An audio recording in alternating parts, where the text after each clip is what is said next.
Hello, happy Sunday, Halftime TV viewers and subscribers. Welcome to another episode. And today we'll be talking about track and field. And I know the entire Jamaica and the entire diaspora, they're talking about Oblique Seville this morning. But we'll be doing a quick recap of the Racers Grand Prix. And in case you missed it, we'll be filling you in somewhat. Remember, thanks as always for tuning into Halftime TV. If you're new to the channel, if you enjoy the content, smash the like button, subscribe to the channel as well. And if you have any thoughts about the events, the activities, please leave those in the comment section below. We love to know where you're checking in from, so feel free to drop a flag in the comment section as well. We have a poll currently running over in the comment section that you can participate in, and we like to keep our viewers and subscribers engaged. So feel free to participate in the poll. Shout out to the sponsors, Quick Link Shipping. Anything you need shipped into the island, they have you covered. All right, so where do we begin? So much to talk about, so much to cover, and we will be trying our best to cover as much as possible, because we want to ensure that our viewers and subscribers can always watch these videos back. And sometimes people say, Halftime TV, your videos are only 1 hour, your videos are only 30 minutes. I do that on purpose, because I want my viewers who didn't get the opportunity to watch the original live stream to be able to go back and watch it very easily. Now, when people see 3 or 4 hours on the live stream, they're automatically turned off. So if I'm doing a live stream and it happens to get to 2 hours, sometimes I try to cut it in two. Sometimes I leave it as is, depending on what's taking place. But we weren't able to go live last night. The Racers Grand Prix proved to be a spectacle. I must admit, going into the meet, I was a little bit iffy. I was looking through the roster, I was looking through the start list, and I was wondering, where is the fireworks going to come from? Now, we know Jamaican track and field fans, they like that bit of fireworks. And to the team, the organizing team for the Racers Grand Prix, job well done. The National Stadium looked very impressive. A lot of fans turned out, and we hope to see a similar number for the Reggae Boys World Cup qualification game later on this week. All right, so I think we have a ton load to cover. We have so little time, so we'll jump straight to it. So as far as the polls, so we have a running poll right now. The poll is, who impressed the most at Racers Grand Prix? The options are Jaden, Hibert, Oblique Seville, Julian, Alfred, and then we have a slot there for other. All right. There were a number of top tier performances, and and forgive me, I'm going to speak a little bit about Jaden, not Jaden Hibert, but Oblique Seville, after which I'll speak about Jaden Hibert, of course. All right, but I did a video a couple of weeks ago, and what I did was I said Oblique Seville and what Glenn Mills is doing with Oblique Seville is very different from what we've seen with the rest of the track coaches, right? The likes of Akeem Blake, the athletes, they go out and they participate in meets. So weekly, we have a meet happening everywhere, right? So you can name it. Even today, we have Diamond League meet happening in Europe. Sharika Jackson will be participating in that one. And who knows, maybe later on today, if we get the opportunity, we'll come live again to cover the Diamond League. But Oblique Seville, we seldom see him participate in these meets, right? Whenever it's the year of the Olympics or the World Championships, we see him maybe at the trials and then at the World Championship or whatever the event is, and then that's it. We don't see him again. So his seasons don't generally span as long as the other athletes. Is that a good or a bad thing? It's over to you to decide. But obviously, his coach knows how to properly condition him to peak at the right time. Remember, we're just about 8-9 weeks from the Olympics right now. We're a couple of weeks from the Olympic trials, or the National Senior Championship, as they call it. So I think giving a performance like this is a big one. going back to the performance that he gave last night, following the race, Noah Lyle gave an interview where he said he didn't hear the gun, and he said he didn't hear the gun, and there were people in the comment section basically roasting him, saying it was excuses. But he didn't hear the gun, and he ran 9.85. Right? He didn't hear the gun, ran 9.85. Can you imagine? Can you imagine? Whoa. So I'll leave it over to you, the viewers and subscribers, to decide. It's not for me to say whether he heard the gun or not. He said he didn't hear the gun, so we'll leave it at that. All right. So what I'm gonna do, I'm gonna try and pull up, if it allows me. If it allows me, I'm gonna pull up some of the happenings from last night. All right, and then we will do a quick run over to the comment section to see what the viewers and subscribers are up to.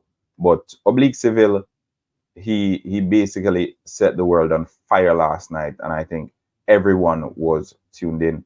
Everyone wanted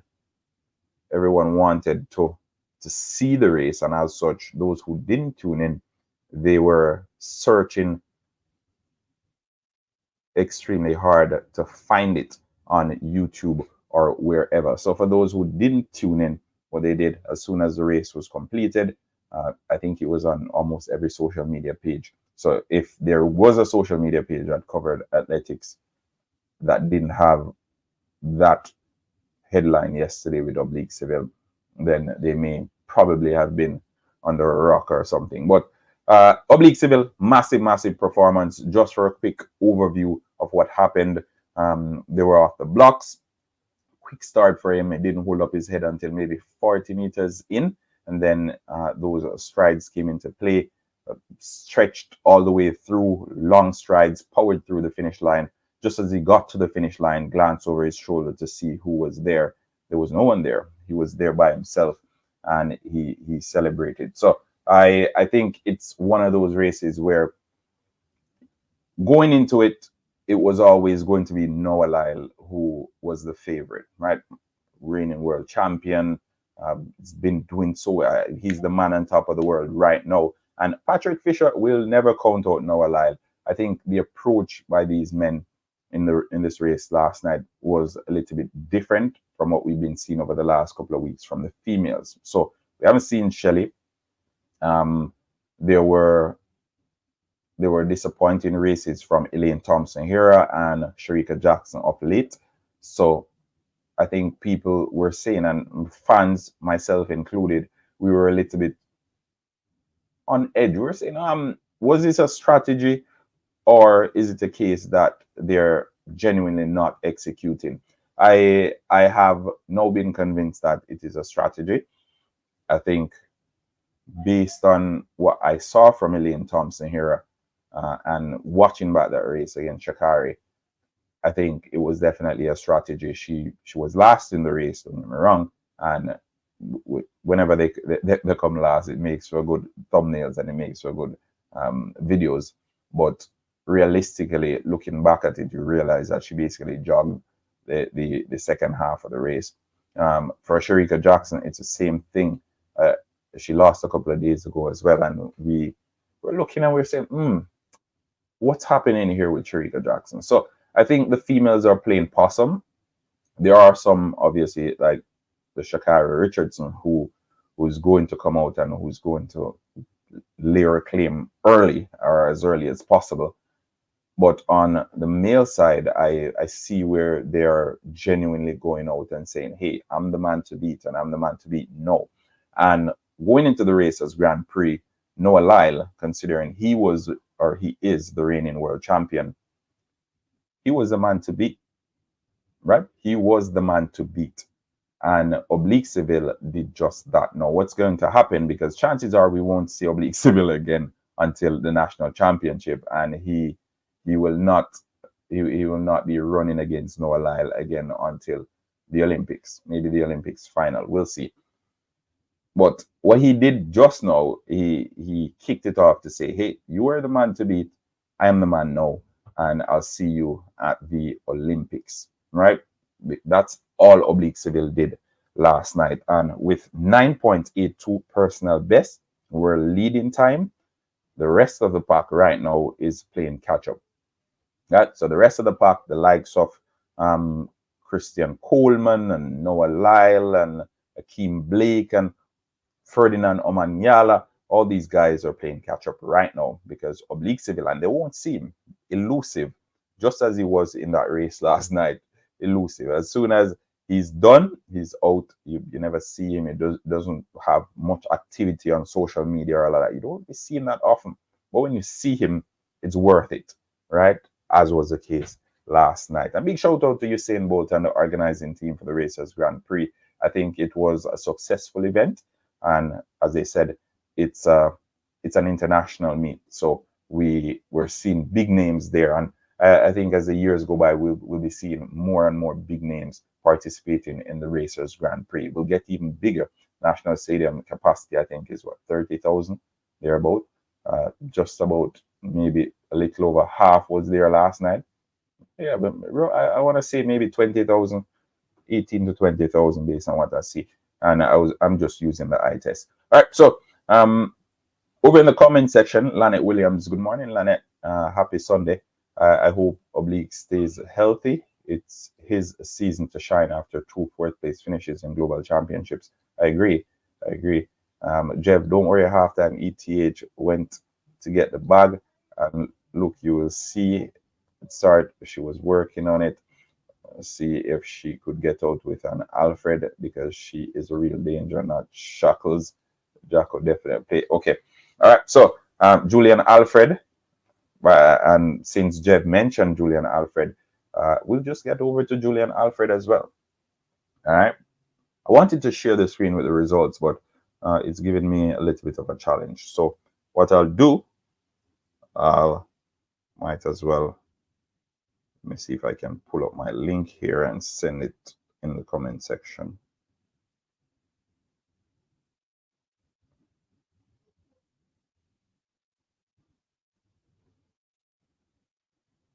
All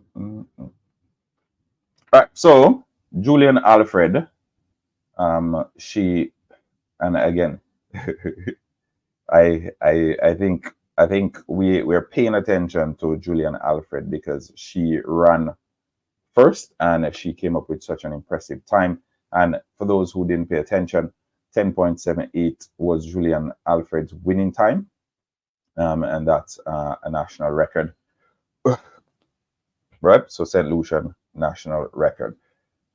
Mind you, in second place, we had Crystal Slowly, personal best of 10.99.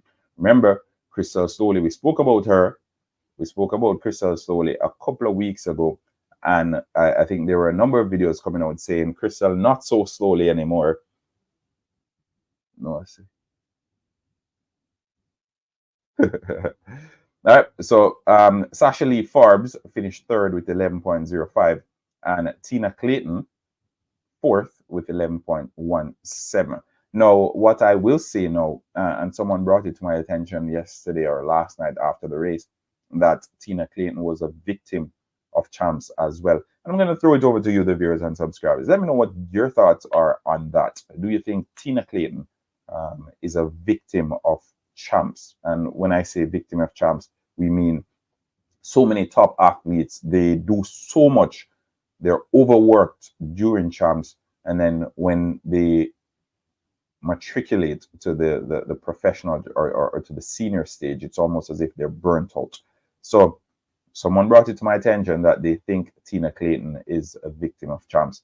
I'm going to throw it over to you, the viewers and subscribers. What are your thoughts on that suggestion from a colleague of mine? I think the national championship, or the national trials as we call it, would be very interesting, because right now Crystal Slowly seems to be the most informed female athlete over 100 meters in Jamaica.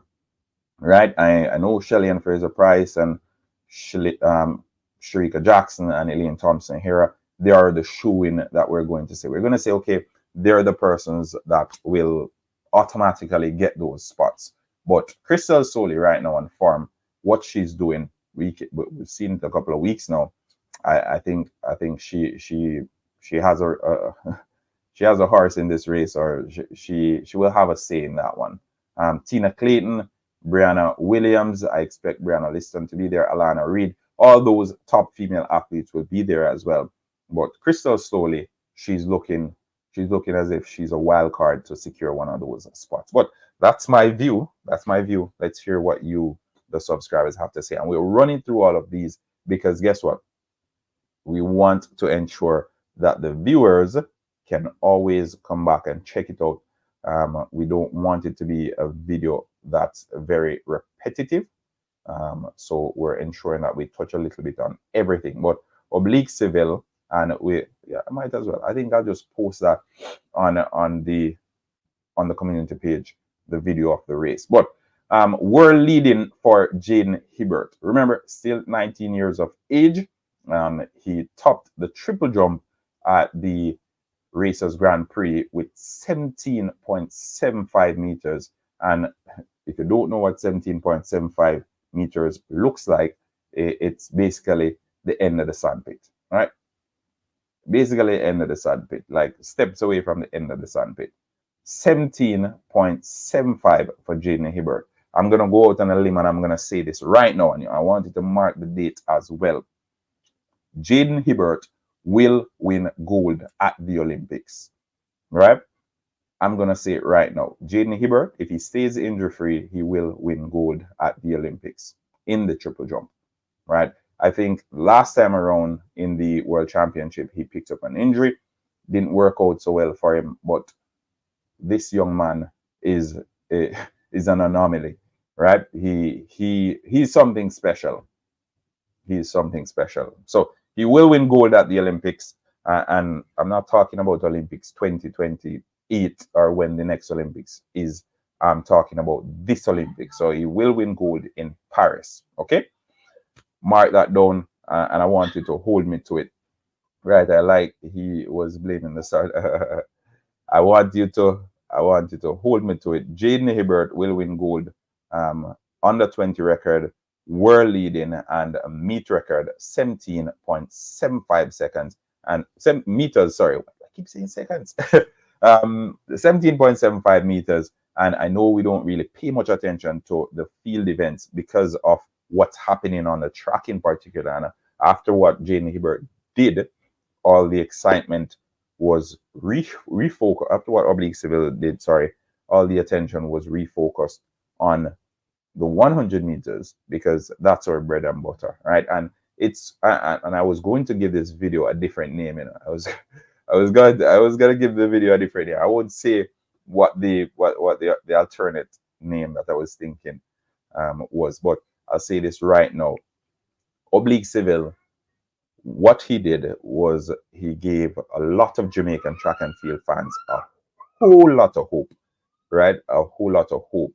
And hopeful is what we want to be going into the Olympics, especially for the males. I think for the female side, the females have been basically, they've been carrying the load for so long, right? The likes of Shelly-Ann, and then Shelly-Ann passed it over to Elaine, and then Elaine had a dip in form, and then Sharika Jackson took it over. And we have so many of these top female athletes who have been sharing the burden of carrying Jamaican track and field. On the male side, that hasn't been the case. We had Johan Blake, we had Usain Bolt, we had Asafa Powell at one point, all in pinker form, as Jamaicans would say. So all in their peak.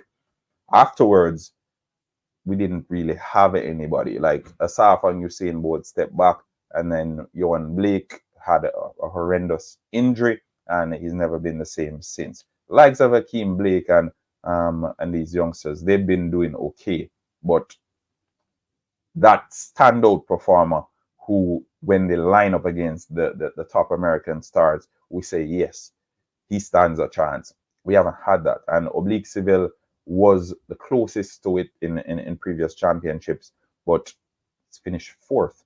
on a couple of occasions. So I think what he did last night, now, it's basically saying, don't worry, fourth no more. I will be on the podium. And I think the world took note. The world took note of what Oblique Seville did. But Jaden Hibert, I must say, top collegiate athlete, top Jamaican athlete, and he's going to the Olympics and he's going to win gold at the Olympics. So the top three performances, we have Oblique Seville, we have Jaden Hibert, we have Julian Alfred, and if you think there is and if you think there was another person who did a top who came out and did exceptionally well that we didn't mention, please drop the name in the comments section. But Oblique Seville eviscerated the rest of the pack. He left Noah Lyle, Omanyala. He left all of them in his dust. Ferdinand Omanyala, remember, this is the African champion. This is the fastest man on the continent of Africa. And Oblique Seville made it look like light work to destroy him on the track. I'm sure it's gold medal winner for Jamaica in the upcoming Olympics. Derek, I like that one. All right, so I don't think there is even much more to say, but we'll turn it over to you to hear what your thoughts are on that massive performance from Oblique Seville, where he, and watch this, obliterated the rest of the field and secured first place with 9.82 seconds, a world leading national, not national, but meet record as well in the 100 meters. Let's hear it down below in the comment section. Remember, like, share, subscribe to Halftime TV. We will be here covering more sporting events throughout the week. Later on today, we have Shelly, not Shelly, we have Sharika Jackson running in the Diamond League, and we will be providing you with update on that as well. STG said Clayton is being broken down and rebuilt from scratch. We like that one. Anton, I think you guys are overstating it about Seville. Overstating is what you call it. All right.